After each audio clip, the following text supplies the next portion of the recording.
My channel science tutorial. So आज की इस वीडियो में बात करूंगी process of recombinant DNA technology के बारे में। देखो, स्टार्टिंग की इंट्रोडक्शन वीडियोस में मैंने ऑलरेडी इसका प्रोसेस बताया हुआ है, बट इन दिस वीडियो में क्या बताऊंगी, detailed process of rDNA technology. ठीक, तो without wasting time let's begin with it. Detailed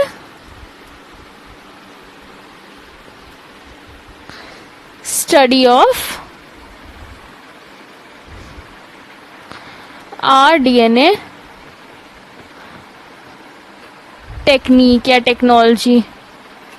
ठीक, अब इसमें सबसे पहले क्या आएगा, isolation of DNA. Isolation of DNA. देखो, हम लोग को सबसे पहले तो डीएनए लेना है ताकि उसमें को प्लाज्मिड के साथ हम लोग जोड़ सके, लाइगेट कर सके।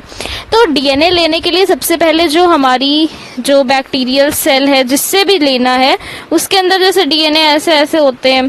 ठीक, सबसे पहले सेल जो है, सेल वॉल, इसकी cell wall, bacterial wall, cell membrane जो भी है, उससे हम लोग को डीएनए को बाहर निकालना पड़ेगा। तो उसके लिए जो ये सेल वॉल है या सेल मेम्ब्रेन है, उसको डिसॉल्व करना पड़ेगा ताकि डीएनए जो है उससे बाहर आ सके। ठीक, अब डीएनए बाहर लाने के लिए अगर ये सेल जो है, इसको मैं थोड़ा सा इरेज करती हूँ, अगर ये सेल जो है एनिमल सेल है यानी बैक्टीरियल सेल है, अगर जो सेल है बैक्टीरियल सेल है, बैक्टीरियल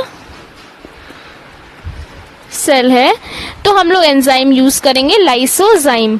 ठीक, लाइसो, ये क्वेश्चन पूछा जा सकता है, this is quite interesting question and important also, lysozyme.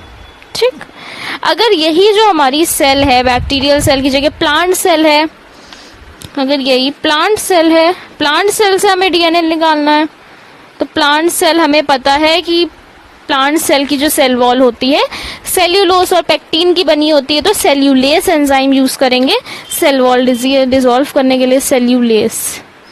ठीक, अब यही अगर फंजाई की बनी है, तो फंजाई की जो सेल वॉल होती है काइटिन की बनी होती है। फंजाई है अगर इसकी जगह, तो फंजाई की जो सेल वॉल होती है काइटिन की बनी होती है, तो काइटिनेज हम लोग यूज करेंगे सेल वॉल डिसॉल्व करने के लिए, काइटिनेज यूज करेंगे। ठीक, इतना हमें समझ में आ गया कि अगर इनमें से कोई भी सेल है तो हम लोग उसका इंडिविजुअल जो कि इनका पर्टिकुलर एंजाइम होगा वो यूज करके सेल वॉल डिसॉल्व कर देंगे। ठीक, अब देखो, ये सेल है, इसके अंदर डीएनए है। ठीक, खूब सारा ऐसे डीएनए है। अब सेल वॉल डिसॉल्व हो गई, अब सेल वॉल से डीएनए आ गया, लेकिन सेल वॉल के अंदर उसके साथ और भी तो कंपाउंड्स होंगे, मैक्रोमोलिक्यूल्स होंगे, कार्बोहाइड्रेट्स, प्रोटीन्स जैसे और सारे कंपाउंड्स होंगे। तो हमें जो डीएनए चाहिए होता है वो केवल प्योर फॉर्म डीएनए की चाहिए होती है, यानी कि डीएनए के साथ और कोई भी कंपाउंड ना हो प्रेजेंट। ठीक, केवल डीएनए ही हमें चाहिए प्रोसेस के लिए, क्योंकि अगर मैक्रोमोलिक्यूल्स लग के आएंगे तो वो इम्प्यूरिफाइड हो जाएगा, इम्प्योर हो जाएगा हमारा डीएनए। ठीक, तो इसके लिए क्या करते हैं, आरएनए भी होगा उसके साथ, प्रोटीन भी होगा उसके साथ, तो आरएनए, डीएनए के साथ आरएनए भी होगा, प्रोटीन भी होगा, प्लस और मैक्रोमोलिक्यूल्स भी होंगे, मैक्रोमोलिक्यूल्स भी होंगे।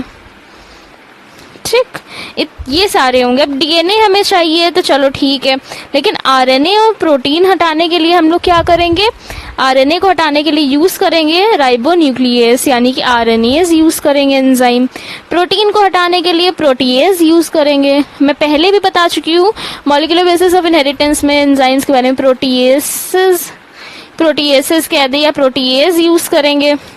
ठीक, फाइनली आरएनए हट जाएगा, प्रोटीन हट जाएगा, मैक्रोमोलिक्यूल के साथ थोड़ा सा डीएनए मिलेगा हमें। ठीक, अब यहाँ पे जो हमें कंपाउंड मिलेगा उसको हम लोग ट्रीट करेंगे चिल्ड इथेनॉल से। ठीक, हम लोग तुरंत चिल्ड इथेनॉल से ट्रीट करेंगे, जिसकी हेल्प से क्या होगा कि जो डीएनए होगा वो फाइबर्स, अलग अलग फाइबर्स की तरह, थ्रेड लाइक स्ट्रक्चर की तरह हमें दिखने लगेगा। ठीक, यानी कि यहाँ से हम लोग आरएनए, प्रोटीन और बाकी सारी चीजें हटाने के लिए डीएनए को इन सब से ट्रीट करेंगे, लास्ट में इथेनॉल से ट्रीट करेंगे उसको, and finally thread like structures मिल जाएंगे, फाइबर टाइप से स्ट्रक्चर मिल जाएंगे जो कि होंगे मॉलिक्यूल्स डीएनए के। ठीक, यहाँ से हम लोग को डीएनए मिल गया इस प्रोसेस से, इतना नोट कर लीजिएगा। अब सेकेंड प्रोसेस में हम बढ़ेंगे आगे। ठीक, आइसोलेशन ऑफ डीएनए हो गया, यहाँ से हमें डीएनए मिल गया। अब जो डीएनए मिला है उसको हम लोग कट करेंगे, दो साइड से कट करेंगे। क्यों दो साइड से कट करेंगे? सेकेंड प्रोसेस जो है, सेकेंड स्टेप जो है, कटिंग ऑफ डीएनए। ठीक, कटिंग ऑफ डीएनए में डीएनए जो होगा वो कट करा जाएगा, दो साइड से कट करा जाएगा, यानी कि दो जगह रिस्ट्रिक्शन एंजाइम्स लगेंगे। दो साइड से क्यों करा जाएगा? ये देखो इस तरह से स्ट्रक्चर है डीएनए का। अब हमें बीच का ये चाहिए, तो एक यहाँ से कट लगेगा, एक यहाँ से कट लगेगा, तो जो दो जगह से कट लगेगा वहां का डीएनए हमें मिल जाएगा। ठीक, ये वाला पार्ट मिल गया हम लोग को। अब जो ये कट हो गया तो ये थर्ड स्टेप में आ जाएगा, एम्प्लीफिकेशन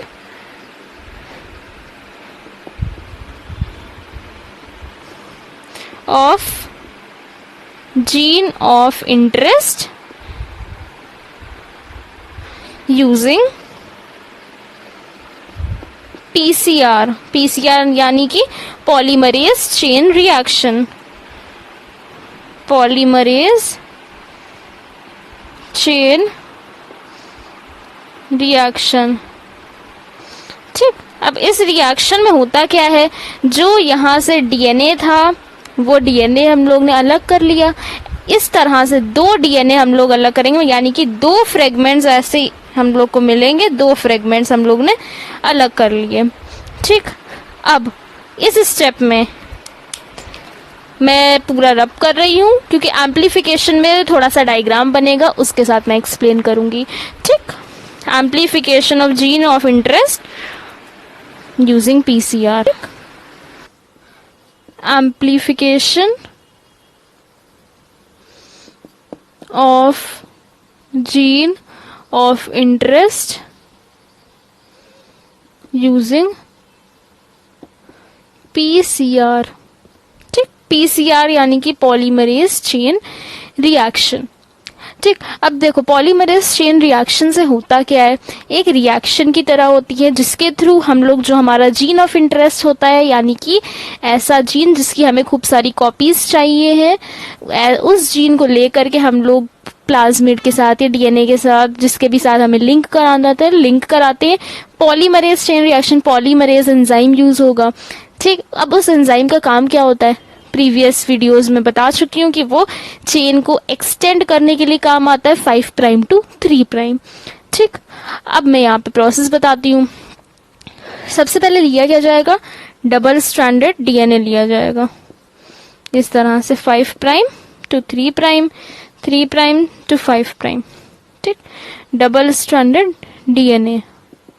इसके बाद डीनेचरेशन होगा, डीनेचरेशन यानी कि जो डीएनए का स्ट्रैंड होगा वो बीच से टूट जाएगा, डीएनए का स्ट्रैंड जो होगा वो बीच से टूट जाएगा। ठीक, 5 prime to 3 prime, 3 prime to 5 prime. अब दो डीएनए के फ्रेगमेंट्स होंगे जो कि यहाँ पे आकर के अटैच हो जाएंगे इस तरह से। दो फ्रेगमेंट्स जो होंगे, प्राइमर होंगे कह सकते हैं, जो प्राइमर होंगे, दो प्राइमर्स के लिए 2 प्राइमर्स आर रिक्वायर्ड। ठीक, दो प्राइमर्स इस तरह लग जाएंगे, ये 3 प्राइम टू 5 प्राइम जा रहा था, ये 5 प्राइम टू 3 प्राइम और ये 3 प्राइम टू 5 प्राइम। हमें पता है कि जो पॉलीमरेज एंजाइम होता है उसका काम क्या होता है, 5 prime to 3 prime chain extend करता है, तो ये इस डायरेक्शन में एक्सटेंड करेगा और ये इस डायरेक्शन में एक्सटेंड करेगा चेन। ठीक, अब ये पार्ट आकर के यहाँ पे प्राइमर लाइगेट हुआ ना इस डीएनए स्ट्रैंड में, तो इसे कहेंगे अनीलिंग, एनीलिंग या फिर लाइगेशन। ठीक, अगले स्टेप में क्या होगा,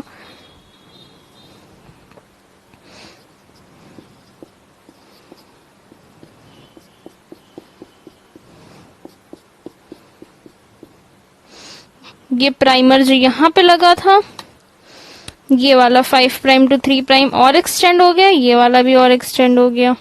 ठीक, 5 prime to 3 prime, 3 prime to 5 prime, extend हो गई चेन्स। ठीक, तो इस प्रोसेस को कहेंगे एक्सटेंशन। अब एक्सटेंड होने के बाद ये दो अलग अलग चेन्स बन गई,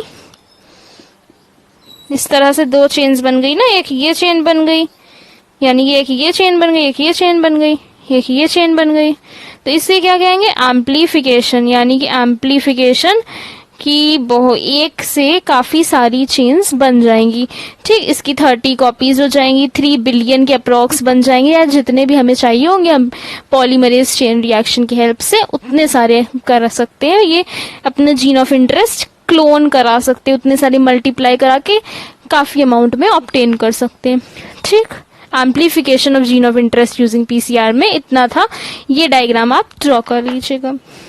ठीक, अब इंसर्शन ऑफ रिकॉम्बिनेंट डीएनए। अब डीएनए जो है हम लोग किसी होस्ट में इंसर्ट करेंगे। क्यों करेंगे? ताकि होस्ट के अंदर वो और सारी कॉपीज बनाए।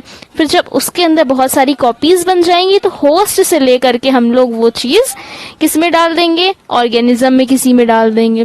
ठीक, ताकि होस्ट में इसलिए इंसर्ट करते हैं ताकि वो होस्ट की मशीनरी लेकर के खुद ग्रो कर सके, मल्टीप्लाई हो सके। तो नेक्स्ट स्टेप की तरफ बढ़ते हैं, जो कि है insertion of recombinant DNA into host cell या organism.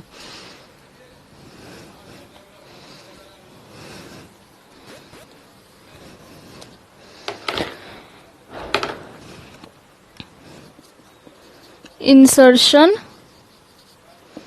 of rDNA into host या ऑर्गेनिज्म। अब मैंने याद करो लास्ट वीडियो में प्रोसेस बताया था कि इंसर्ट कैसे करेंगे डीएनए को किसी होस्ट या बैक्टीरियल सेल में या ऑर्गेनिज्म में। देखो, जो बैक्टीरियल सेल हो गया वो बैक्टीरियल सेल या प्लांट सेल कहलाते हैं होस्ट, जिसमें हम लोग डीएनए डालेंगे। ठीक, अब उसका जो सेल है उसको कॉम्पिटेंट बनाने के लिए, यानी कि उसको इस कैपेबल बनाने के लिए, इसलिए जिससे कि वो फॉरेन डीएनए, एलियन डीएनए को अपने अंदर ले सके, हम लोग क्या करते हैं? कैल्शियम आयन से, डाईवैलेंट कैटायन मैंने बताया था ना, डाईवैलेंट कैटायन से ट्रीट करते हैं, जिससे कि इसके मेम्ब्रेन में खूब सारे पोर्स फॉर्म हो जाते हैं। उन पोर्स की हेल्प से जो डीएनए होता है उसके अंदर चला जाता है। ठीक, इसके लिए और भी सारे प्रोसेस बताए थे मैंने, बायोलिस्टिक्स, जीन गन एंड बहुत सारे प्रोसेस बताए थे मैंने। ठीक, डिसआर्म पैथोजन, ये सारे प्रोसेस बताए थे मैंने। तो देखो, इंसर्ट हो जाएगा इसी तरह से, जो डीएनए होगा वो इंसर्ट हो जाएगा होस्ट में। ठीक,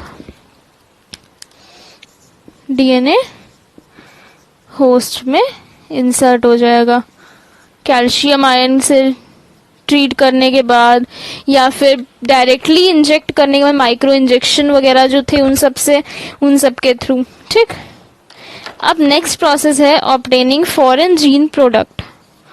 ऑब्टेनिंग फॉरेन जीन प्रोडक्ट।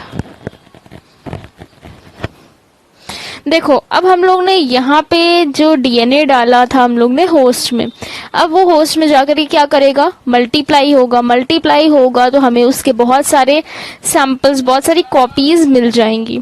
ठीक, उन कॉपीज की हेल्प से हम लोग को काफी सारा अपना जीन ऑफ इंटरेस्ट, जो भी जीन ऑफ इंटरेस्ट था वो मिल जाएगा।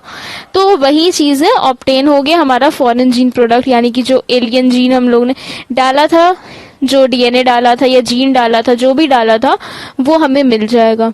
ठीक, बेसिकली एक पॉइंट है कि बेसिकली जो रिकॉम्बिनेंट डीएनए आरडीएनए टेक्नोलॉजी होती है उसमें बेसिकली प्रोटीन्स ही मैक्सिमम या ज्यादातर कह सकते हैं प्रोटीन्स ही बनाने के लिए यूज होता है, प्रोटीन्स का ही यूज होता है। ठीक, यानी कि डीएनए से आरएनए ट्रांसलेशन वगैरह हमने बताया था ना, तो वही प्रोटीन जो होता है उसी प्रोटीन को ही हम यूज करते हैं। अब जब प्रोटीन किसी प्लाज्मिड के साथ लिंक होएगा, यानी कि रिकॉम्बिनेशन में रिकॉम्बिनेशन में जब protein, when protein will take part, then it's called recombinant protein. ठीक, ये एक पॉइंट था जो कि हो गया है. अब to produce our product in large scale, next point है to produce our product in large scale. अब देखो, हम लोग ने प्लाज्मिड के साथ लिंक करा लिया, होस्ट में डाल दिया, हमें यहाँ से अच्छी खासी जो भी हमें वैक्सीन चाहिए हो या जिस भी यूज के लिए चाहिए हो हम लोग ने यूज कर लिया. ठीक, अब मेन प्रोसेस जो आएगा कि हमें प्रोड्यूस कर लार्ज स्केल में अगर वो बनाना हो, काफी ज्यादा बनाना हो, तो वो आर्टिफिशियली बन सकता है. कैसे? बायोरिएक्टर्स के थ्रू. बायोरिएक्टर्स सेटअप्स होते हैं, कुछ ऐसे सेटअप्स होते हैं बायोरिएक्टर्स के थ्रू होएगा. बायोरिएक्टर्स कुछ ऐसे सेटअप्स होते हैं जिसके थ्रू जो टेम्परेचर चेंज हम लोग को प्रोसेस में, जैसे याद करो मैंने एक वीडियो में बताया था हीट शॉक मेथड, लास्ट ही वीडियो में बताया था, तो वहां पे टेम्परेचर चेंज करना पड़ रहा था. तो बायोरिएक्टर्स जो होते हैं ऑटोमेटिक होते हैं. ये थर्मोस्टैटिक जो होता है ना, अंदर एक कांस्टेंट टेम्परेचर मेंटेन करना, जिस भी टेम्परेचर में जो चीज को ग्रो करना है या लाइगेट करना है वो चीज यूज करनी है, तो बायोरिएक्टर्स में इंस्टेंटली प्रोवाइड रहता है. वरना अगर हम लोग ये इन विट्रो यानी कि लैब में करें यही प्रोसेस तो हमारा टाइम ज्यादा जाएगा, हम लोग को पूरा टेम्परेचर रूम का वैसा बनाना पड़ेगा या जिसमें रखे वैसा बनाना पड़ेगा. लेकिन बायोरिएक्टर्स में पर्टिकुलर पीएच रहता है और टेम्परेचर रहता है जो भी रहना होता है. सो यहाँ पे बायोरिएक्टर्स जो थे हमारे, वो बायोरिएक्टर्स के थ्रू हम लोग इंस्टेंटली काफी सारे बना सकते थे कॉपीज लार्ज स्केल में, इसलिए बायोरिएक्टर्स यूज करते थे. ठीक, अब बात करते हैं डाउन स्ट्रीम प्रोसेसिंग की, जो इसके बाद अब मैं यहां लिखती हूं डाउन स्ट्रीम प्रोसेसेस या प्रोसेसिंग. देखो, डाउन स्ट्रीम मतलब मार्केटिंग के लिए उसको रेडी करना. ठीक, लास्ट प्रोसेस है, एज अ डेफिनेशन भी पूछा जा सकता है. तो देखो, डाउन स्ट्रीम प्रोसेस में क्या आता है कि हमारा जो प्रोडक्ट है उस पर लेबल लगा करके मार्केट में सेल करना. ठीक, उसके लिए उससे पहले उसको पूरी तरह से प्यूरिफाइड होना चाहिए. जो हमारा प्रोडक्ट है उसको प्यूरिफाइड होना चाहिए, सेपरेशन प्यूरिफिकेशन पूरा होना चाहिए, और उस सेपरेशन और प्यूरिफिकेशन को कहते हैं डाउन स्ट्रीम प्रोसेसिंग. यानी कि जब हमारा जो प्रोडक्ट है वो लेबल करने के बाद सेल या मार्केटिंग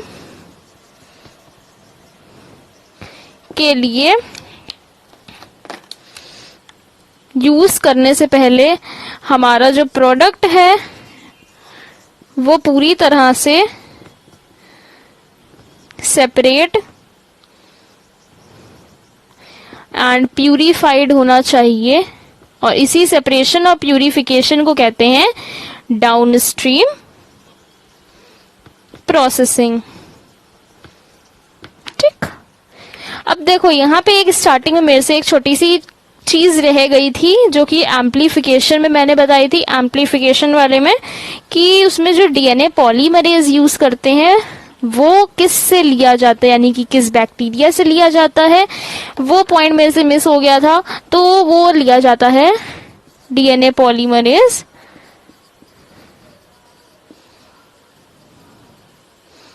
बैक्टीरिया थर्मस एक्वेटिकस